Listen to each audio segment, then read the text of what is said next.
దివ్య సంజీవిని యోగా ప్రేక్షకులకు నమస్కారం. మనము యాక్చువల్గా ఇప్పుడు బాగా సమ్మర్ టైం కాబట్టి మన శ్వాస బాగా తీసుకుని వదిలేయడం వల్ల చేశారంటే మీ బాడీ చాలా తేలిగ్గా ఉంటుంది.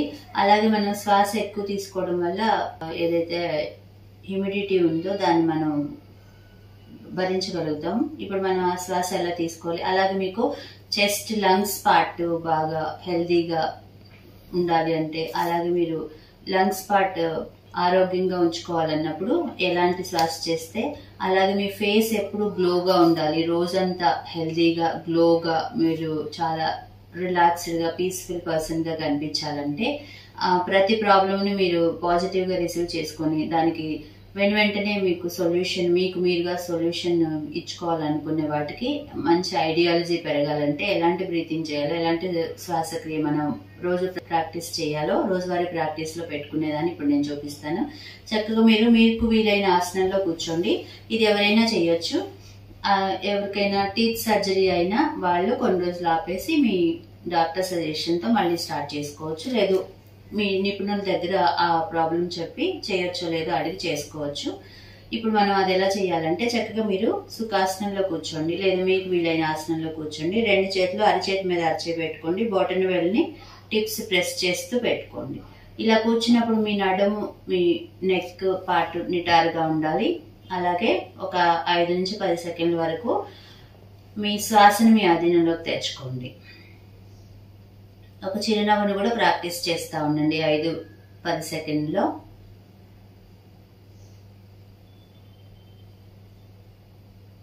ఇప్పుడు చక్కగా మనం చేయబోయే ప్రాణాయామం ఏంటి అంటే, మీరు ముక్కుతో శ్వాస తీసుకుంటూ మీ నోటిని కూడా శ్వాసతో నింపేసి మనం ఒక బెలూన్ లాగా పెట్టుకుని శ్వాసని హోల్డ్ చేయాలి. ఓకే, ఇప్పుడు అది ఎలా చేయాలో నేను చూపిస్తాను. చక్కగా శ్వాస ఎక్కువ తీసుకోండి.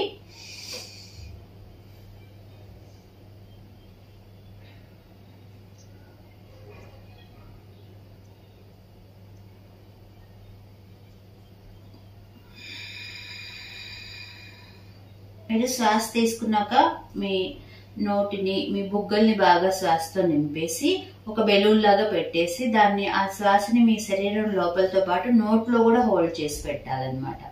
అలా చేసి ఒక 10 సెకండ్లు 20 సెకండ్లు ఉండగలిగారంటే మీరు చాలా హెల్దీ అనమాట. 10 సెకండ్లు ఉన్నప్పుడు మీరు బేసిక్ లెవెల్, అది 20 నుంచి 30 సెకండ్లు 40 సెకండ్లు 1 మినిట్ వరకు ఉండగలిగారంటే మీరు చాలా హెల్దీగా ఉన్నట్టు, అలాగే మీ స్కిన్ అంతా కూడా శ్వాసిస్తున్నట్టు. మళ్ళీ ఇంకోసారి ట్రై చేద్దాం. నేను 5 టైమ్స్ వరకు చూపిస్తాను. మీరు అది రెగ్యులర్ గా ప్రాక్టీస్ చేసుకోండి. 2 నిమిషాల నుంచి 3 నిమిషాల వరకు చేసుకోవచ్చు.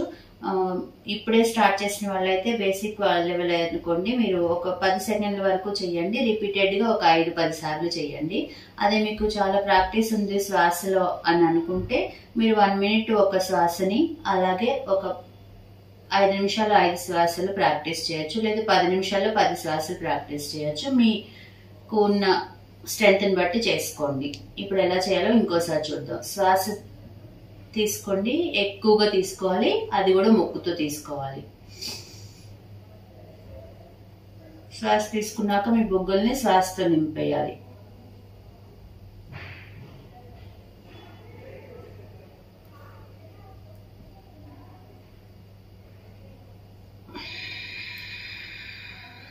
శ్వాస వదిలేసేటప్పుడు నెమ్మదిగా వదిలేస్తూ మీ శరీరాన్ని నెమ్మదిగా స్క్వీజ్ చేసుకోవాలి. అలాగే నోటిని నెమ్మదిగా నార్మల్ యథాస్థితికి తెచ్చుకోవాలి. ఇంకోసారి చూపిస్తాను నేను.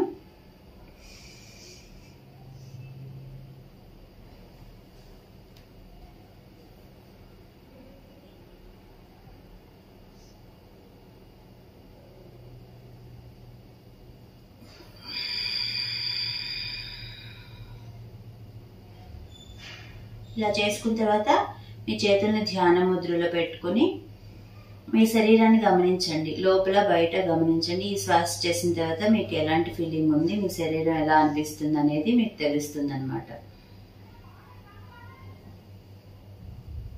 ఏదైనా మన అనుభవానికి వచ్చినప్పుడు మనకి ఇంకా ఇంట్రెస్ట్ పెరుగుతుంది చేయడానికి, చెప్పడానికి. మనం ప్రాక్టీస్ చేసి తెలుసుకున్న దానికి చాలా తేడా ఉంటుంది. నెమ్మదిగా కళ్ళు తెరిచి అరచేతుల వైపు చూసుకోండి.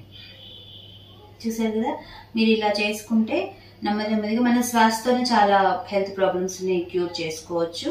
ఆసనాస్ కంటే కూడా మనకి శ్వాస మెయిన్ యోగాలో. మీరు శ్వాస చేస్తూ ఆసనాస్ చేస్తే మీకు ఆసనాస్ చాలా తేలిగ్గా వచ్చేస్తే ఎంత డిఫికల్ట్ ఆసన అయినా మీరు తేలిగ్గా చేసేయచ్చు. చక్కగా చేసుకుని ప్రాక్టీస్ హెల్తీగా ఉంటారని భావిస్తే నమస్తే. ఈ వీడియో మీకు నచ్చినట్లయితే లైక్ మరియు షేర్ చేయండి. మీ అమూల్యమైన అభిప్రాయాన్ని కామెంట్ రూపంలో తెలియచేయండి. ఇలాంటి మరిన్ని వీడియోస్ కోసం మా ఛానల్ను సబ్స్క్రైబ్ చేసి పక్కనే ఉన్న గంట సింబల్ను నొక్కండి.